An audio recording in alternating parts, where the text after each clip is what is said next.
Hey guys, haven't done one of these in a while. I don't know, I have to be prepared for these if I'm being honest.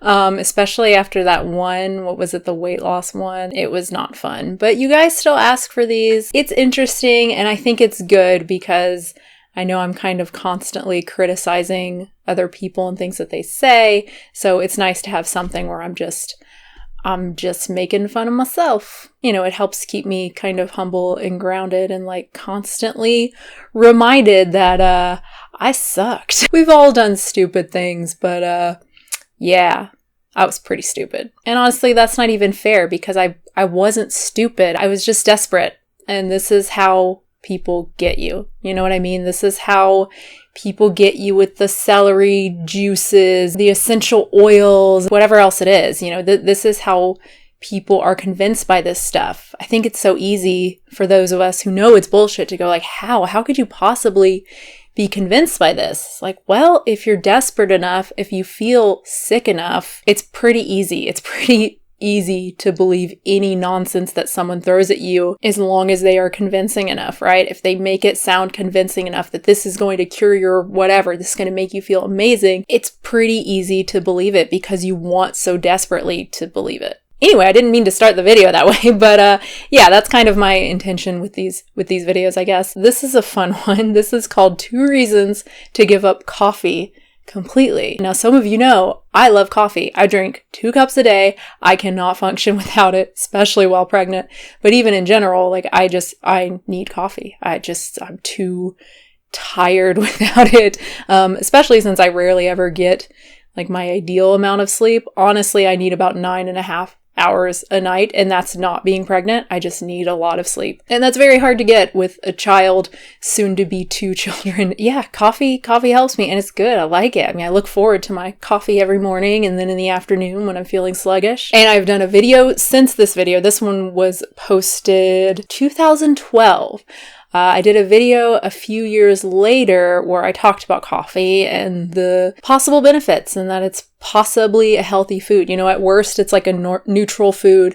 At best, it's actually healthy, assuming you're not drinking like 10 cups a day or something. Oh, I even have in the description update. Check out my most recent video on coffee that's actually based on evidence and not pseudoscience. Smiley face. So I did that with a lot of these videos because I kept them up for a long time because I liked having them, I liked having them up on my channel. That's one thing about Philip DeFranco. I'm not a huge fan of his. I watch his videos sometimes, but I like that he does keep up his old garbage videos. I've seen like 2 of them and oh my God, they are terrible.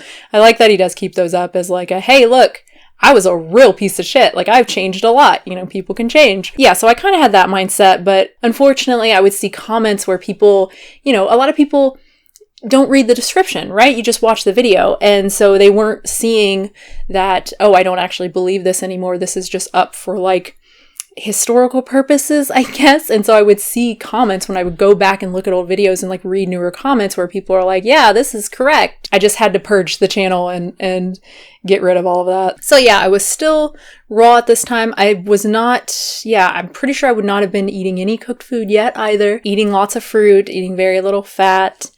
Was no longer doing the 30 banana thing. So I had lost a lot of weight, I think, by this time. For those who don't know, I did 2,500 plus calorie thing for a while and put on several pounds. So yeah, I stopped that and started eating more greens and stuff and felt a lot better and was able to get off some of the weight. Okay, so let's do it. So, 2 reasons that you should give up coffee. And this is for anyone, whether you eat a raw food diet or a vegan diet or a standard American burgers and fries diet, any diet, you should get rid of coffee. So the first reason is that coffee contains caffeine. What most people don't know is that caffeine is actually an energy sapper. So we usually think of caffeine as giving us energy and sorry, I haven't seen this video probably since I posted it, honestly, and I haven't believed this stuff in so long. So as I'm watching it, I'm trying to remember what I'm going to say. Like what is the problem with coffee again? And then as I'm listening to myself say things like, oh yeah, okay, I remember now. Making us, feel good and having mental clarity and all that stuff. But in actuality, caffeine does the opposite, because caffeine is a stimulant. And when you ingest caffeine, you're actually raising your heart rate, raising your blood pressure. It increases the amount of stress hormones that are released in your body. And so the feelings of energy that you experience are really just your body's way of trying to deal with the increased heart rate and stress hormones and all of that. So you feel like you have energy. Yes, coffee has short-term reactions in the body. Yes, obviously, that is true. But the question is, what do these short-term reactions have long-term, right? What are the long-term effects of drinking coffee? The evidence that we have does not suggest that long-term use of coffee is dangerous. But of course, I'm not relying on evidence here. I'm relying on, where would I have heard this from? Probably from Doug Graham, 80-10-10, the natural hygiene the natural hygiene movement, which, Doug Graham kind of was inspired by. He was mentored, I think, by T.C. Fry. Oh God. Pretty sure he thought that AIDS wasn't a real thing, so yeah. Anyway, that's where I'm coming from with this, right? I'm listening to these crazy people who are just trying to sell their books and almost kill people at their fasting retreats. That's awesome. So just looking up really quickly blood pressure, and I'll put some more links in the description. Although the precise nature of the relation between coffee and BP, blood pressure is still unclear, most evidence suggests that regular intake of caffeinated coffee does not increase the risk of hypertension. Some people who regularly drink caffeinated beverages have a higher average blood pressure than those who drink none. Others who regularly drink caffeinated beverages develop a tolerance to caffeine. As a result, caffeine doesn't have a long-term effect on their blood pressure. If you have high blood pressure, ask your doctor whether you should limit or stop drinking caffeinated beverages. And to see if caffeine might be raising your blood pressure, check your blood pressure before drinking a cup of coffee or other caffeinated beverage, and again 30 to 120 minutes afterward. If your blood pressure increases by about 5 to 10 points, you may be sensitive to the blood pressure raising effects of caffeine. And this is a very recent systematic review and dose-response meta-analysis. That's pretty cool. This was published earlier this year. And yeah, they actually found an inverse relationship between coffee and hypertension. And this is why science matters and why common sense just doesn't. I think it sounds right that, yeah, coffee raises your blood pressure and that long term this would be bad, but a lot of things sound right and they turn out to be not true. This is why science is conducted. This is why we have to rely on experts and not little girls on the internet. Oh, and also just the you feel like you have energy and it's like fake energy. I mean, yeah, I guess. I mean, obviously no one is saying that, hey, you should only get 5 hours of sleep and just drink a shit ton of coffee and you're good. It's the same as getting 8 hours of sleep. No one is saying that. Of course, drinking coffee is not a replacement for restorative sleep. Then, of course, what no one wants to talk about is the after effect of coffee, the come down or the letdown. So once the coffee's effects have worn off, and then wait, what do you mean no one wants to talk about? What? Who? What? Is this some secret about coffee that the effects wear off? Yeah, no shit. That's why we end up drinking more coffee. You feel just like you did before, or even worse. So you feel tired again, and of course you feel that need to consume more coffee. Yes. That's just dumb. Everyone knows that coffee's effects wear off, that it only lasts for, I think 6 hours total, something like that. And it's going to be different from person to person, right? And sometimes people really will feel bad, coming off of it. I don't have any effects that I notice, but I mean, I've been drinking coffee for a long time. That matters too, right? If you just start drinking coffee, you're going to notice things more, right? You might feel really jittery. And some people just always do. And so they stay away from coffee. Yeah. Cool. But yeah, I mean, eventually for me, the coffee wears off and yeah, I do start to feel tired. I start to get that afternoon slump around 1, 2, 3 o'clock. And so I have another cup of coffee. I'm not fooling myself into I don't even know. I'm not sure what the point is there. I guess her point. I guess my point was that if I didn't have the coffee in the first place, I would never get that energy slump in the afternoon. Yeah, I've tried that before. Guess what? I still get the energy slump and I feel like shit. Instead of just for, those 30 minutes to an hour in the afternoon when I go, oh crap, I haven't had my coffee yet, and then I have to wait for the coffee to kick in. Instead, I just feel like that most of the day. So, again, in actuality, coffee is an energy sapper. Since we're talking about energy, what coffee actually does is it keeps... But how does that prove that it is taking away your energy? Again, I'm trying to say, essentially, that if old me is trying to say that new me, hey, new me, if you weren't drinking those 2 cups of coffee a day, you would actually feel better. But I know from experience that that's not true, that I feel very, very tired and I just need that caffeine to help me get through the day, if I'm being quite honest. Especially while pregnant. I talked about my first pregnancy. I didn't drink coffee for the first trimester, and then I picked it up again during the second because I never got that burst of energy and I just needed it. And I felt so much better and I could cope so much better. So this time, I've just been drinking it the whole time, first trimester and everything. And maybe that's why this pregnancy has been so much easier. I don't know. But yeah, I can tell you, I felt like shit without coffee. You from getting more of the thing that actually gives your body energy, the only thing that actually gives your body energy, which is sleep. Obviously, there's no substitute. You need to get enough sleep. You really need to make an effort to do it right. If I only needed like 7.5 to 8 hours, like a normal person, I'd be able to do that, but I just need a lot of sleep. It sucks. I hate it so much.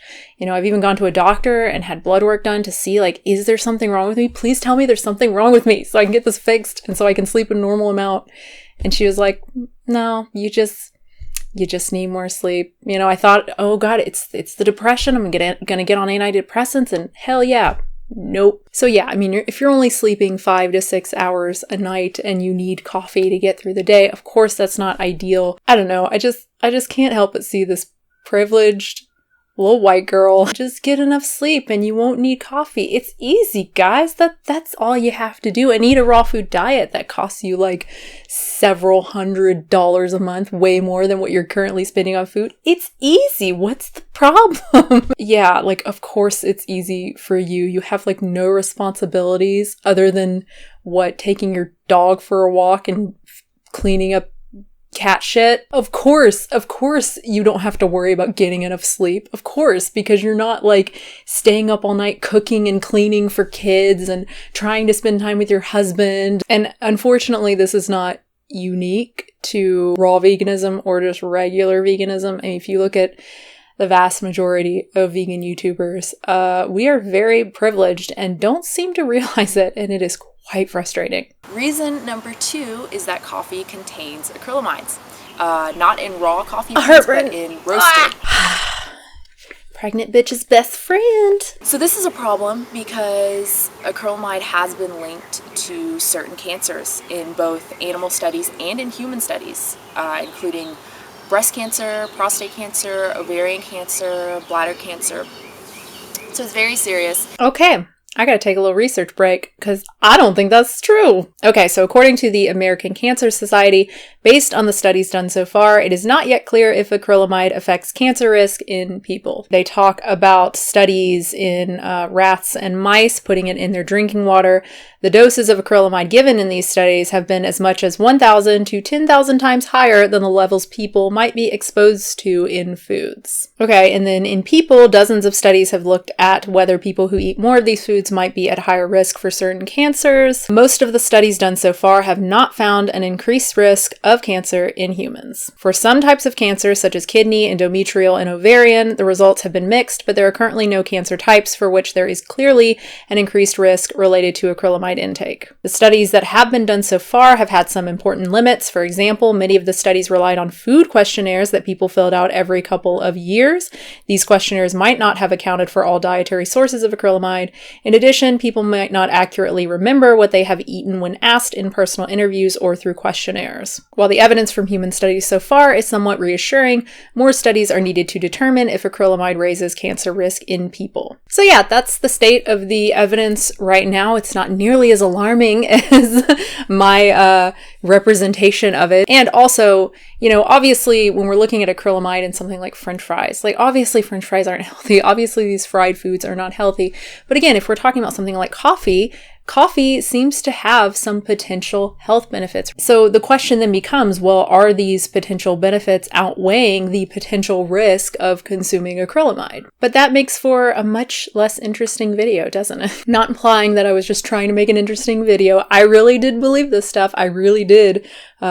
God, how long did I not drink coffee for? Years. I've said before, the only thing that really affects my energy, aside from drinking coffee, right? It does make me feel better for a few hours or so, but is sleep. You know, I've been on all sorts of different diets and they don't really seem to affect it. And also age, right? I mean, I'm a lot older than I was here. I've been through one pregnancy and now going through another pregnancy. It's like, yeah, of course I feel different than I did when I was in my like early mid 20s. Like, of course I do. Of course I don't feel as energetic. Not that I've ever felt energetic. It's just not the kind of person I am. But yeah, there are times when like I feel like I'm in my 30s. Like there are times when I feel run down. It's so funny, like watching my kid just like, they will just sit in the same awkward position forever, like on their knees, right? They'll just be on their knees, like playing with something at the table for several minutes. And I'm just sitting there watching, like, I can't even look at you right now. If I sit on my knees for more than like 2 minutes, I'm dead. My knees are done. Yeah, man, aging sucks. So that's it. I just go on to say that I have an upcoming video where I talk about the tips for giving up coffee, which I'm sure is very useful. I mean, if you don't like coffee, don't drink coffee. If it makes you feel bad or it doesn't do anything for you, that's how my partner is. It just doesn't do anything for him, so he doesn't drink it. Yeah, then don't drink it. If you like it and you drink it, you know, moderately, obviously, right? Then cool. It may even be beneficial. Anyway, I hope you enjoyed this. Subscribe. That's cool. Support the channel. Patreon.com/unnaturalvegan. And I will have a new video very soon. I do have to comment on the her thing. It's so weird watching these because, I mean, I do feel like it's a different person. I mean, number one, I don't even remember recording this. God, I hardly remember being this person. Do you know what I mean? Even the way I talk is so different. Maybe it's because I don't dwell on the past very much. I don't really think about things that happened to me beyond like 2 or 3 years ago. I'm sure that will change as my kids get older. I'm sure I'll constantly be thinking about them when they were little, right? But I mean, I don't think about high school. I don't even really think about college, you know? So maybe that's what it is. I don't know.